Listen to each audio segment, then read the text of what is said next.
By Paul J. Weber and JAKE BLEIBERGAUSTIN, Texas, AP, a frigid blast of winter weather across the U.S. plunged Texas into an unusually icy emergency Monday that knocked out power to more than 2 million people, closed dangerously snowy and slick highways and put the delivery of new COVID-19 vaccine shipments on hold. Temperatures nosedived into the single digits as far south as San Antonio, and homes that had already been without electricity for hours had no certainty about when the lights and heat would come back on, as the state's overwhelmed power grid throttled into rotating blackouts that are typically only seen in 100°F (38°C) summers.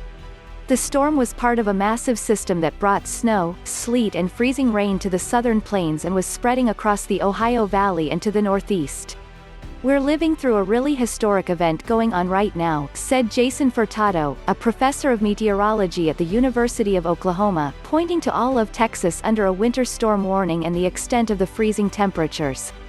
In Houston, where county leaders had warned that the deteriorating conditions could create problems on the scale of massive hurricanes that slam the Gulf Coast, one electric provider said power may not be restored to some homes until Tuesday. "This weather event, it's really unprecedented.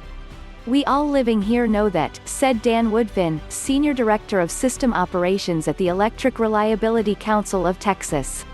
He defended preparations made by grid operators and described the demand on the system as record-setting. "This event was well beyond the design parameters for a typical, or even an extreme, Texas winter that you would normally plan for. And so that is really the result that we're seeing," Woodfin said. The largest grocery store chain in Texas, H-E-B, closed locations around Austin and San Antonio, cities that are unaccustomed to snow and have little resources to clear roads. State health officials said Texas, which expected to receive more than 400,000 additional vaccine doses this week, now does not expecting deliveries to occur until at least Wednesday.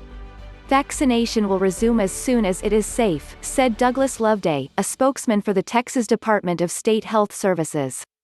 Lauren Schneider, a 24-year-old lab technician, was walking to a Dallas grocery store near her home Monday morning dressed in a coat, hat and face mask. Schneider said she didn't feel comfortable driving with the roads covered in snow and ice. She said she hadn't seen a serious snowfall in Dallas since her childhood and was caught without enough groceries. "I really didn't think it would be this serious," said Schneider. Several cities in the U.S. saw record lows as Arctic air remained over the central part of the country.